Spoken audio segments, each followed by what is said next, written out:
With a career that's made him one of the top movie stars of our generation, he's proven himself as an actor, producer, director, and even as a singer. Starting out in a role that was mostly deleted from the film The Big Chill, he went on to headline such modern classics as JFK, Dances with Wolves, Bull Durham, Field of Dreams, and 2014's Black or White. But one true passion has always been his music. And these days, you're as likely to see him touring with his band Modern West as you are to catch him on the silver screen. Hello, I'm Ernie Manous. Coming up on Interviews, our conversation with multi-Emmy, Golden Globe, and Oscar winner, Kevin Costner.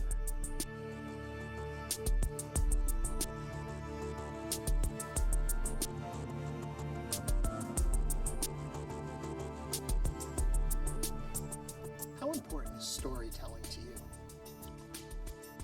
Well, it became foremost in my professional life. At least it's how I have made a living, being part of telling stories, either writing them or performing them, or whether it's a 3-hour movie or a 3-minute song or 4 minutes. You know what I mean? And so storytelling is, something I grew up with, but I didn't know you could turn it into a living. You've done quite well turning it into a living. When you approach a song as opposed to a script, do you look at the words differently? Well, it has to be about something for sure, and there's an economy of words that tell it, But there's other things talking back to the audience too, which is musical instruments, and everything has its place, and the lyrics are a spine, if you will, that people can hook onto things. But it's just the way it all works together. We've recorded now about 45 to 50 songs, and of those 50, probably 25 of them could make it into the set any particular night. Yeah. And so the songs really have to fight hard to break in, because we have some old favorites. They're not necessarily old to other people because we're not a really well-known band, but for ourselves, songs really have to work hard to break into the set. I read somewhere how you talked about how important rehearsal and the rehearsal process is to you when making a film. Is the same true for performing music, or does it come alive and you find the song in front of an audience as opposed to rehearsing? They come more alive in front of an audience. We've always said that one performance is worth 8 rehearsals, but you've got to put that rehearsal time in a little bit before you're willing to put it up in front of people. One of the hallmarks of this band is that we will do this, probably because of me. We'll do it earlier than most bands would. Say, hey, we've been working on this song, let's play it. I don't think we're ready. I usually go, I think we are ready. And it always advances us because there's the pressure of having performed it, and it's different. You can practice, but in a way you cruise. Doesn't mean you don't work on breakdowns, but it's a mechanical process. And then when you put it in front of people, it really advances the songs.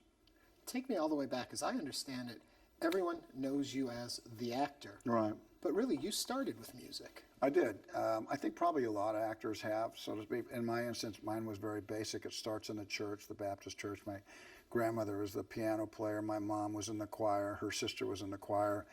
I participated in all the plays, if you will. The Christmas. I was a wise man looking for the star, singing those hymns. I was trained classically on piano. I was in traveling choirs, and then sports became really dominant for me, and I didn't be chained and balled to the piano, and I'm really sorry about that because so much of that has drifted from me. But I was trained classically there, and really could play, and that I didn't know where my life was going. I didn't know I would be able to make a living as an actor, and I wanted to come back to music, and 2 of the guys that are in the band now were in the first band I was ever in, called Roving Boy, right. As John Coinman and Blair Forward. And I couldn't really put both careers together. There's a feeling out there that actors, in a way, shouldn't do that. It doesn't really seem to bother people when musicians somehow come into movies, or television, or if you will. But there's a very interesting stigma about actors doing it. And I understood it, and I even felt the sting of it, and eventually just pulled back from the music. But it was my second wife, that came to me and said, I've heard this music and I like it, and I'm kind of troubled why you don't do it. And I didn't want to tell her that didn't want to put myself out there anymore that way. And so she kept after me in a very steady way, about 2 years worth. And finally I said, she just asked me if I was happy doing it. And I told her I was. She asked me if I thought the people in front of me were happy. And I said, yeah, I think they are. And she goes, well, what could be wrong with that? Why aren't you doing it? Really? And it was very, kind of just helped me.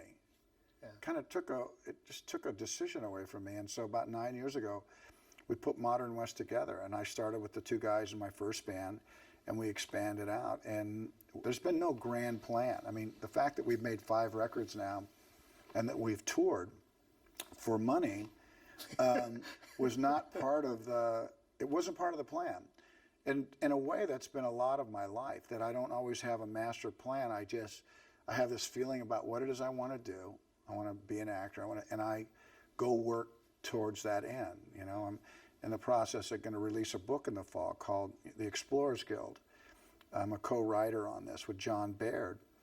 He's the main writer, and it's just an incredible novel, I think. And it's coming out in the fall, and we've been working on it for 3 years. So for me, life has been like a big piece of paper, and I've had a couple of crayons, and whatever I want to do, I kind of draw on it and go, this is how I'd like to make my life. Kind of like in school when the bell would ring, and it was recess, and you had this big schoolyard, and you could go wherever you went. Today I'm over at the monkey bars. Yeah. I'm out on the field, and I'm really grateful to have had that kind of life.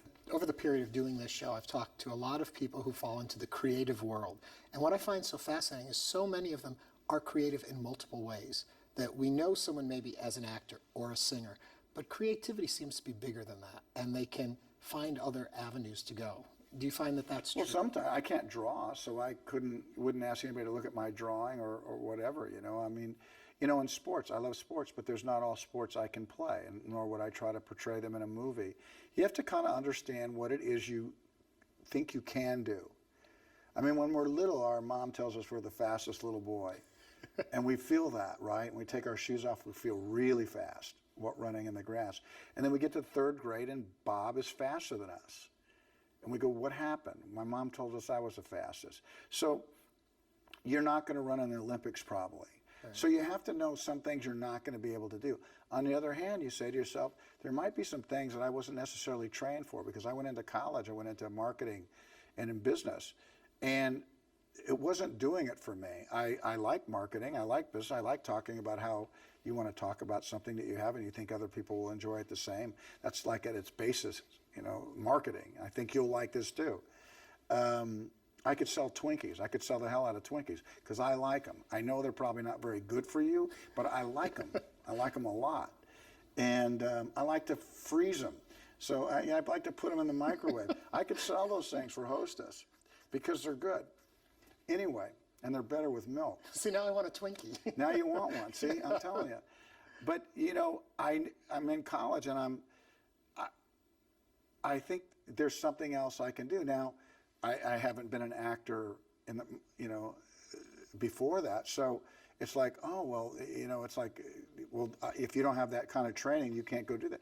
It's not true. And that's, in America, you can still carve your life out, you know, like the West. You could go West and reinvent your life, and you can decide. But what you have to do when you decide that you have a direction is you want to look at the people who do something really well and then be prepared to do that kind of work.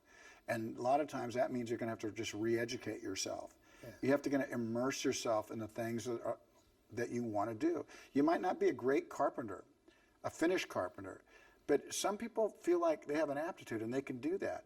And if they start to work with somebody really great, they pick it up very quick. You know, for me, acting was the best thing for me because I wasn't a particularly great student. But when I got into acting, when I got into movies, I realized for the first time I was okay at that. I could build on everything I learned today into tomorrow, you know. In certain other things, I don't have the aptitude for it.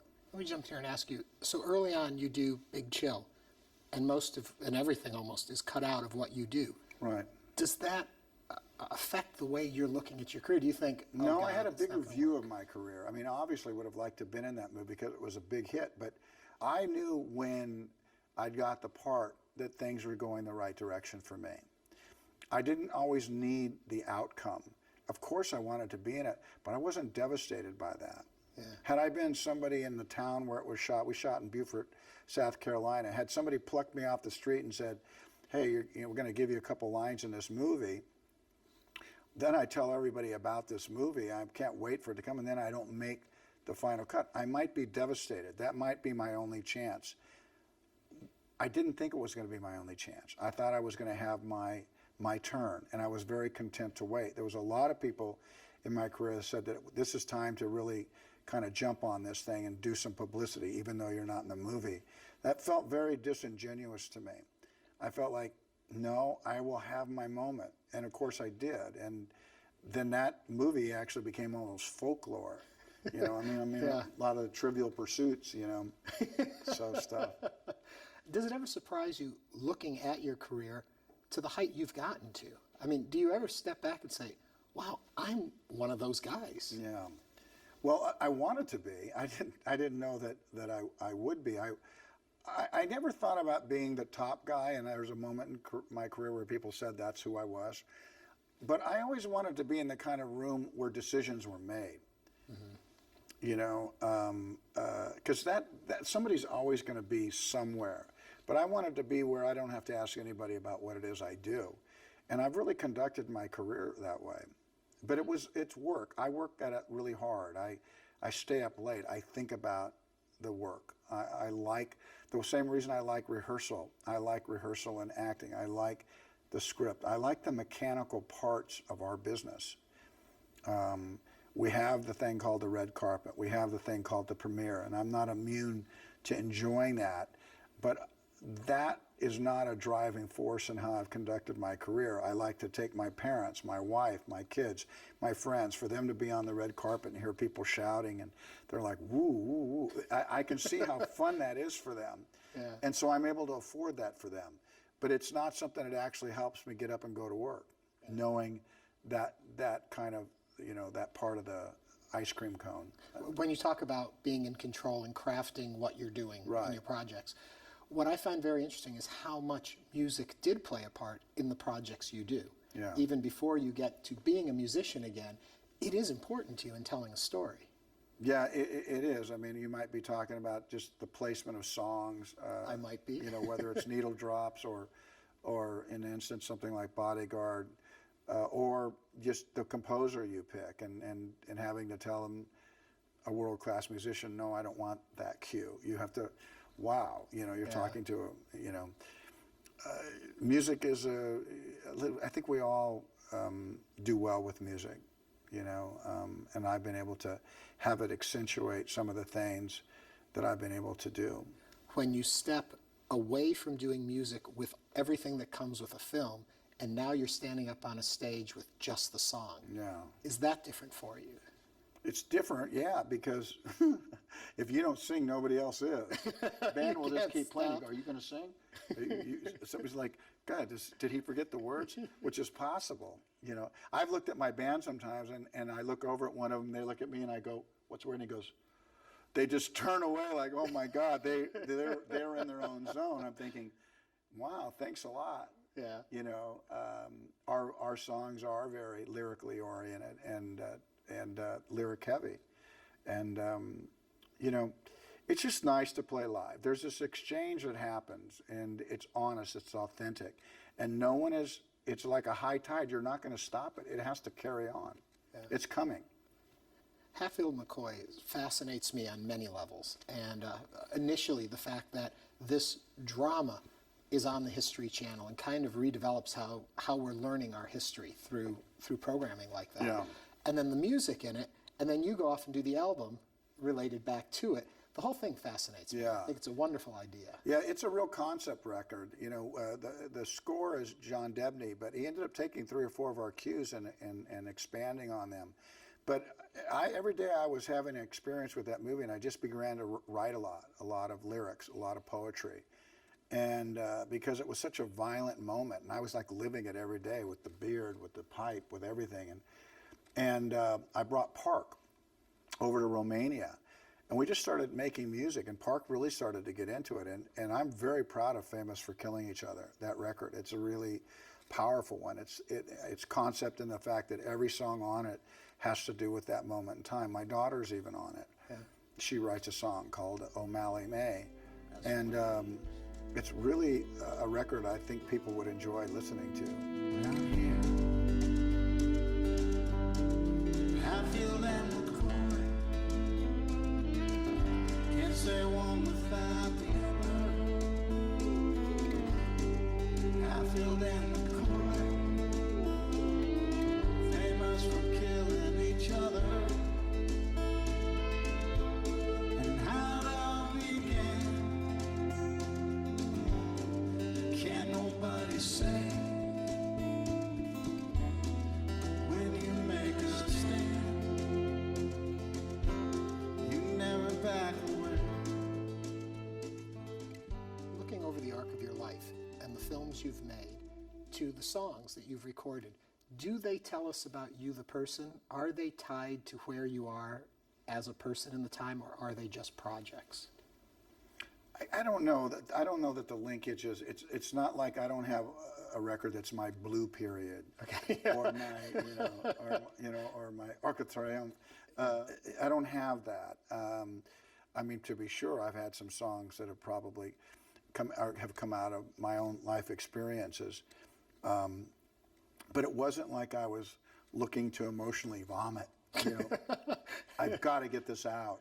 People have to know how I'm feeling right now. I've had a good life. I haven't had a perfect life. I've been bruised by the things that bruise a lot of people, but I've had a life that's, while it hasn't been perfect, it's been perfect. Yeah. You know, my parents are alive. My children are healthy. I have been able to have recess. Yeah. I've been able to play on the monkey bars, right? I've been able to go and make up my own life. I have my own crayons. And I've always believed that. And the interesting thing is, if that wouldn't have worked for me, I grew up working. I drove trucks. I worked commercial fishing boats. I framed houses. I can work fine. Yeah. I can work all day. Well, touring is a lot of work. I mean, people think... It's a lot of work for me. It's not so much work for the band. The band just shows up. I got to come do these interviews. I'm the one who has to meet and greet the people. For them, it's okay.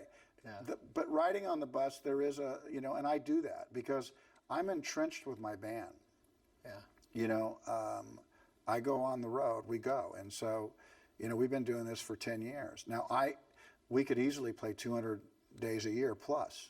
We could be booked that much. But I can't do that with my life. I have children. I have other things that interest me.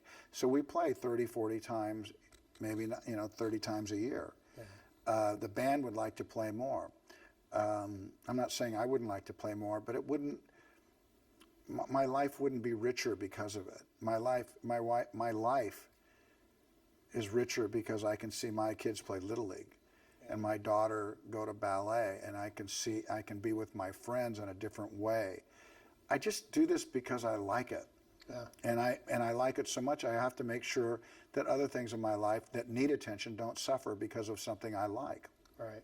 But something else that really struck a chord with a lot of people was the most recent movie, Black or White. And really an interesting story, and at a time, and I'm not even sure when production begins on that, considering everything else that's going on. It started before that. But it's just amazing how you were right at that moment with this film. I love Black or White, and I hope people in this country find that movie. They didn't swarm to it at the theaters, but it's a surprisingly warm movie with a message that just sticks with you.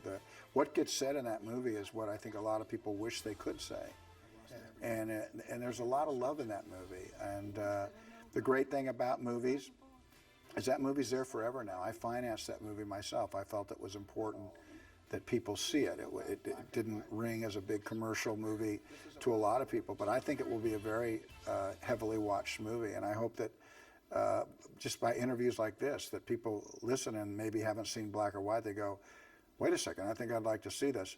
The secret I have is I know that when they do, it's going to move them. Yeah. A lot of times, if you ever hear a really great song, You'll go to work the next day. You may talk about what we're doing today, but you go, at some point you go, you know, I heard the best song last night. You know, or I read the best book. Yeah. Or I saw a really wonderful movie. And while you want to be number one in your life, while you want to have that, your ego wants to have that, you also have to be content that you've made something that can stand the test of time, so that when people do find it, they will find all the love and care that you put into that movie. Do you think it was just by chance that you were drawn to that story at the same time everything that was happening or beginning to happen in our country again was going on? Or do you think you felt some kind of that current which drew you to the story to begin with? I felt that that was the right thing. Listen, our problems didn't start in St. Louis. You know, they didn't start in Ferguson. I've been around racism my whole life, even if it wasn't overt. I've just seen it. I believed, you know, that when I read it, the movie chose me and I couldn't back away from it. And even when I couldn't get anyone else to make it, I had to turn to my wife and said, we're going to finance this. Yeah. So now I'm begging you to go see it. So let me take you back to the music now. New album, what are you planning? Well, I don't know. There was no plan in making it. It's like all of a sudden we end up with about 12 songs. We go, what do we do with these? I mean, you can't put them in a bucket. Like I said earlier, there was no plan to make a single record. So what are we going to do with this one? I mean, I think it's maybe our best record. Famous is different. So I can't compare them because one's more of a rock and roll or has that commercial element. Famous is really, I'm very proud of that, like I said. But we're going to call the record Where the Music Takes You. And so maybe we'll like release it in the fall or something. I don't know. I paid for it myself. I don't have a marketing plan. You know, I think if people end up discovering our music, I think if they would go back from the first record we make, I make these songs about, I think, things that people can relate to. Yeah. I mean, our songs are about something. Well, let me throw the title back to you as a question. So where has the music taken you, would you say? I've been honest with my life about what it is I wanted to do. I haven't been able to do everything I wanted to do. But I said I want to do this music. And it's taken me around the world. I played at the Kremlin. I played in Sao Paulo. I played at the Grand Ole Opry. That is not how you draw it. You know, if there was a big machine behind us, that's what they would hope for. But that's what we've been able to do without even really trying. But where has it taken me? I can think of 100 things that, where this band's concerned that have nothing to do with the music, the level of friendships. I think my children have watched me pursue my own dreams. They learn from that. So I think that they will be more willing to pursue their own dreams. You know, I've been able to see people really moved. We have a song called Angels Came Down, and it was adopted by the Gold Star Mothers. If you don't know who that group is, it was started in World War II. Wives who'd lost husbands or sons or daughters in a war. It's not really the club you want to belong to. When we lost the SEALs 2 or 3 years ago, 26 of them, they took that song and played it at the memorial. You know, we got a letter from a woman, and she said, you know, my son was machine gunned to death in Afghanistan, and he bled out on the way to the hospital. And I've been haunted by this, but when we heard the song Angels Came Down, it helped me imagine a new ending for my son's life. That's a really powerful letter to get. Help me imagine a new ending for my son's life. So if we didn't do anything right that year, we did that right. Yeah. So we played for USO shows. We got a song called Hero. It's about soldiers who are coming back from Iraq and Afghanistan, and you know, with wounds you don't see, not the obvious ones. What I've seen, what I've done, when the smoke clears from my long black gun, clings like shadow to my life. Play with my kids now, sleep with my wife.